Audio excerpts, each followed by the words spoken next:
Good morning students. आज हम बात करेंगे आरबीआई के बारे में। आरबीआई क्या है? आरबीआई को हम एक सेंट्रल बैंक भी बोलते हैं। RBI reserve bank of India. ठीक है, तो आरबीआई जो है वो कब बना था? आरबीआई बना था 1 अप्रैल 1935 को। ठीक है, आरबीआई एक्ट था 1934 का, फॉर्मुलेशन हुई थी इसकी। इससे पहले आरबीआई जो है कलकत्ता की परमानेंटली मूव टू मुंबई, पहले कलकत्ता था, देन वो परमानेंटली मूव हो गया था मुंबई के लिए 1937 में।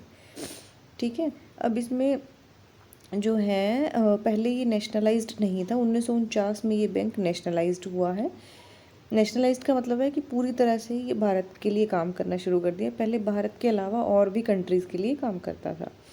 अब क्या है, आरबीआई का मेन पर्पस क्या होता है? एक तो issue of bank notes. RBI जो होता है बैंक नोट्स इशू करता है। जो भी आप लोग नोट यूज़ करते हो, 10 का, 20 का, 5 का, 50, 100, 200, 500, 2000, ये सारा आरबीआई बनाता है। मॉनेटरी स्टेबिलिटी को ये सिक्योर करता है, और करेंसी जो होती है, क्रेडिट सिस्टम, वो भी इसकी काफ़ी बड़ी एडवांटेज है कंट्री के लिए। इसके बाद में क्या आता है हमारे पास? एक मॉडर्न मॉनेटरी पॉलिसी का फ्रेमवर्क भी जो वो भी आरबीआई बनाता है, क्योंकि ये हमारी इकोनॉमी काफ़ी कॉम्प्लेक्स इकोनॉमी है। जैसे कि मिक्स्ड इकोनॉमी है, यहाँ पे लेबर भी है, यहाँ पे कैपिटल का भी काफ़ी यूज़ होता है। आरबीआई का और काम क्या है? प्राइस स्टेबिलिटी को जो होता है वो मेंटेन करना है। वैसे माइंड में लेके चलता है, वो ग्रोथ करनी है। किसकी? कंट्री की ग्रोथ करनी है, बैंकों की ग्रोथ करनी है, लोगों की ग्रोथ करनी है। देन क्या आता है कि आरबीआई के अंदर जो है उसका स्ट्रक्चर कैसा है? आरबीआई के अंदर जो आरबीआई गवर्न होता है वो सेंट्रल बोर्ड ऑफ डायरेक्टर्स के अंदर जो गवर्न किया जाता है। ये डायरेक्टर जो होते हैं उनका जो कार्यकाल है वो 4 साल का रहता है। नेक्स्ट है हमारे पास कॉन्स्टिट्यूशन क्या है इसका। एक तो इसके लिए ऑफिशियल डायरेक्टर की अगर हम बात करते हैं तो सेंट्रल बोर्ड ऑफ डायरेक्टर्स के अंडर है। फुल टाइम के लिए क्या होता है? एक गवर्नर है और 4 से ज़्यादा डिप्टी गवर्नर नहीं होने चाहिए। मतलब एक गवर्नर और 4 डिप्टी गवर्नर। अब वर्तमान में जो हमारे पास आरबीआई का गवर्नर है उसका नाम है शक्तिकांता दास, मिस्टर शक्तिकांता दास। नेक्स्ट है हमारे पास नॉन ऑफिशियल डायरेक्टर्स कौन से हैं? एक तो नॉमिनेटेड बाय द गवर्नमेंट, जिनको गवर्नमेंट नॉमिनेट करती है ना। जो जैसे कि 10 डायरेक्टर हो गए फ्रॉम वेरियस फील्ड, अलग अलग फील्ड से 10 डायरेक्टर, और 2 गवर्नमेंट के ऑफिशियल्स होंगे। अदर्स में क्या आता है हमारे पास? 4 डायरेक्टर आते हैं, और उसमें क्या है, 1 each from 4 local boards. 4 local board जो है रीजनल, ठीक है, उसमें से एक बंदा हमने लेना। अब हम बात करते हैं कि आरबीआई का मेन काम क्या है। तो सबसे पहले तो आरबीआई का काम है मॉनेटरी अथॉरिटी। मॉनेटरी अथॉरिटी का मतलब प्राइस को स्टेबल करना है, प्राइस स्टेबिलिटी लेके आनी है, पैसे को रेगुलेट करना है। ठीक है, अब 1934 में आरबीआई अमेंडमेंट हुआ था। जो एक्ट हमारा बना हुआ 1934 का आरबीआई अमेंडमेंट एक्ट, उसके अंदर मई 2016 में उन्होंने क्या किया, स्टैट्यूटरी बेसिस पे एक नया कुछ इम्प्लीमेंट किया। उसमें क्या था? Flexible inflation targeting framework. इसके बाद हम लोग क्या करते हैं, जैसे इसका जो एक्ट था अमेंडमेंट एक्ट 1934, इसने कुछ और भी प्रोवाइड किया था। जैसे 6 member monetary policy committee, MPCA monetary policy committee है ये। 6 मेंबर मॉनेटरी पॉलिसी कमेटी जो है वो कॉन्स्टिट्यूट की थी central government by the in the official gazette. Next आता है हमारे पास मॉनेटरी पॉलिसी कमेटी के बारे में हम लोग थोड़ा बात करते हैं। तो first one is it was created in 2016 में तो ये बनी थी। ट्रांसपेरेंसी के लिए बनाई गई थी, अकाउंटेबिलिटी के लिए बनाई गई थी। मॉनेटरी पॉलिसी को डिसाइड करना है कि पैसे को हमने कितना नोट इशू करने हैं, कहाँ से आएगा, कहाँ जाएगा, वो सारा कुछ। MPC डिटरमाइन भी करती है पॉलिसी के इंटरेस्ट रेट को, इन्फ्लेशन टारगेट क्या रहना चाहिए, उन सारी चीज़ों को। कमेटी कंप्राइज करती है 6 मेंबर्स हैं, जिसमें आरबीआई का गवर्नर भी है, एक्स ऑफिशियो चेयरमैन भी है। 3 मेंबर रहेंगे आरबीआई की तरफ से जो गवर्नमेंट सेलेक्ट करती है। इन्फ्लेशन टारगेट जो भी है 1 से 5 ईयर, 5 साल तक, 5 साल में एक बार इन्फ्लेशन टारगेट भी इसका सेट किया जाता है। करंट इन्फ्लेशन टारगेट जो है वो 4% विद -2/+2 टॉलरेंस टिल मार्च 2021 तक का ये टारगेट था।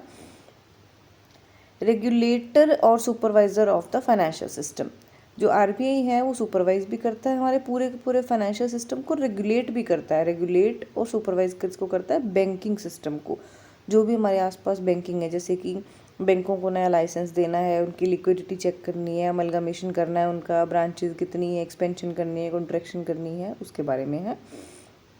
इसके बारे में क्या है, कोस्ट इफेक्टिव बैंकिंग सर्विसेज भी, जैसे कमर्शियल बैंक के बारे में भी हमने पढ़ा था, बताया भी था, कोऑपरेटिव बैंकिंग में है, इन सारों के बारे में। Manager of foreign exchange, RBI क्या करता है, फॉरेक्स एक्सचेंज के रूप में भी काम करता है। फॉरेक्स एक्सचेंज मतलब फॉरेन की एक्सचेंज, ठीक है, डॉलर और ये समथिंग यूरो वटेवर। फैसिलिटेट करते हैं एक्सटर्नल ट्रेड को, पेमेंट करनी है हमने, ठीक है, हमने या तो इंपोर्ट करना है, एक्सपोर्ट करना है, उसके बारे में है। और मेंटेन करता है एक्सटर्नल वैल्यू ऑफ रुपी, जो हमारे रुपये की डॉलर के अगेंस्ट कितनी वैल्यू है।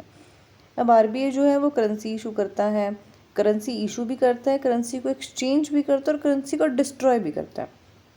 इशू का हमें पता है क्या होता है, एक्सचेंज का मतलब क्या होता है, 200 के बदले में आपने 100 ले लिया, ये एक्सचेंज है। या फिर आपने पैसे के बदले में आपने गोल्ड ले लिया, ये एक्सचेंज हो गया।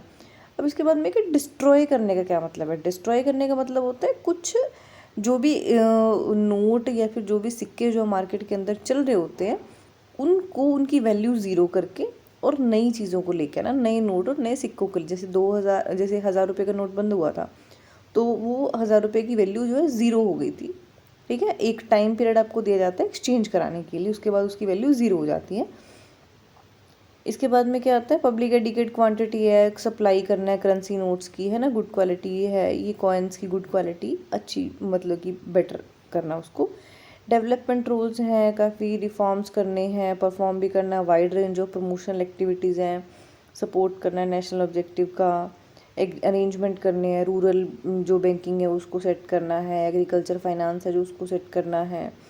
तो कमर्शियल बैंकिंग जो है स्मॉल स्केल इंडस्ट्रीज़ को भी, जैसे प्रायोरिटी सेक्टर लेंडिंग है, उनको भी आरबीआई टाइम टू टाइम देखता रहता है कमर्शियल बैंकिंग के थ्रू। अब मैं इसके बाद आता है फाइनेंशियल इंक्लूजन के अंदर आता है कि कई कुछ ऐसे जैसे कहते हैं accounts either with nil or very low minimum balance as well as charges that would make such account accessible to vast sections of the population. बड़े सारे अकाउंट ऐसे पड़े हैं जो खाली पड़े हैं। अब तो गवर्नमेंट ने और आरबीआई ने मिलकर बड़ी सारी चीज़ें, जैसे वो जनधन योजना चलाई थी, उसके तहत काफ़ी लोगों के ज़ीरो बैलेंस पे अकाउंट खोले गए थे।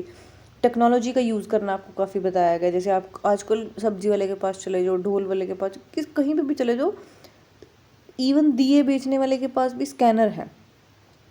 तो डिवाइसेस हैं जैसे कि एटीएम, एटीएम हो गया, आप सब जानते हो एटीएम क्या होता है, हैंड हेल्ड डिवाइसेस हैं, जैसे मोबाइल फ़ोन के अंदर आप गूगल पे, फ़ोन पे, इस तरह की चीज़ें यूज़ करते हो, मोबाइल बैंकिंग जिसको हम बोलते हैं। सीडीएम मशीनें लगी होती हैं जिसको हम कैश डिपॉजिट मशीन बोलते हैं, आपको बैंक जाने की ज़रूरत नहीं है, डायरेक्ट आप सीडीएम मशीन के अंदर जाओ और आप जो है पैसे वो जमा करवा सकते हो। और भी बहुत सारे फंक्शंस हैं, जैसे कि बैंकर टू द गवर्नमेंट है, गवर्नमेंट के एज अ बैंकर के रूप में भी काम करता है आरबीआई। मनी है, रेमिटांसेस हैं, एक्सचेंज है, पब्लिक डेट है, इन सारों को भी सेट करता है। शेड्यूल्ड बैंक जो है उनको भी सेट करना है। Lender of the last resort होता है। Lender of the last resort का मतलब होता है कि सबसे पहले अगर हमें पैसा चाहिए तो हमें किसके पास जाएंगे, हम जाएंगे अपने दोस्त, रिश्तेदार, अपने माँ बाप, भाई बंधु, इन सब के पास जाएंगे। देन हम जाते हैं कमर्शियल बैंकिंग के पास। अब कमर्शियल बैंक के पास भी पैसा नहीं है तो कमर्शियल बैंक किसके पास जाएगा, आरबीआई के पास पे। तो आरबीआई के पास पे और कुछ उसके बाद कुछ नहीं है और, तो इसका मतलब है लास्ट रिजॉर्ट यही है लेंडर, मतलब लास्ट इसी से पैसे मिल सकते हैं और कहीं से नहीं मिल सकते। अब बात आती है हमारे पास इंडिपेंडेंस ऑफ द आरबीआई। यहाँ पे इंडिपेंडेंस ऑफ द आरबीआई का मतलब क्या है कि सेक्शन 7 जो है आरबीआई एक्ट का, उसके अंदर के टाइम टू टाइम कुछ डायरेक्शंस दी गई हैं, जिसमें जो आरबीआई है after consultation with the governor of the bank, मतलब जो भी प्रेजेंट में शक्तिकांता दास, नेसेसरी पब्लिक इंटरेस्ट जो है, लीगल एक्ट मंडेटिंग उसके बारे में बताया गया, ऑटोनोमी है। आरबीआई जो हमेशा लुकड अप करता है ऑटोनोमस बॉडी, मतलब अपने आप स्वचालित जिसको हम बोलते हैं, public sector bank, foreign sector bank, उनका एक अम्ब्रेला है, मतलब उनके लिए ट्री है वो आरबीआई। इसके बाद में क्या आता है, मॉनेटरी पॉलिसी को रेगुलेट करना, वही सारी ऊपर वाली बातें हैं, कुछ नया नहीं है इसके अंदर। रोल है इफ़ेक्टिवली अपना निभाना है आरबीआई ने। आरबीआई का जो फेलियर है वो नॉन मतलब कि रीजंस काफ़ी दिए हुए हैं। रिड्यूस करना है लिक्विडिटी को, इकोनॉमी को, टाइट मॉनेटरी पॉलिसी बनानी है, करेक्टिव मेजर्स प्लान करने हैं बैंकिंग सिस्टम में, रेगुलेशन करनी है पब्लिक सेक्टर बैंक की, प्राइवेट सेक्टर बैंक की, है ना, लाइसेंस रेवोकेशन करनी है, रेजोल्यूशन पास करने हैं, ये सारी स्टैट्यूटरी पावर्स वो सारे के बारे में बताते हैं। अब क्या है, आरबीआई की पब्लिकेशंस भी होती हैं कुछ ना कुछ, जिसमें आप आरबीआई के बारे में सारा कुछ जानते हो। तो ये पब्लिकेशन हाफ ईयरली होती है, हाफ ईयरली मतलब 6 महीने में एक बार। तो हाफ ईयरली के अंदर इसमें 3 रिपोर्ट आती हैं। एक तो फाइनेंशियल स्टेबिलिटी रिपोर्ट, सेकेंड है मॉनेटरी पॉलिसी रिपोर्ट, थर्ड है report on financial review. Okay, तो ये 3 तरह की रिपोर्ट्स आती हैं आरबीआई की तरफ से। तो ये काफ़ी इंपॉर्टेंट चैप्टर है आपके फाइनल एग्जाम्स के पॉइंट ऑफ व्यू से भी, और जनरल नॉलेज के लिए भी काफ़ी इंपॉर्टेंट चैप्टर है। Okay, thank you.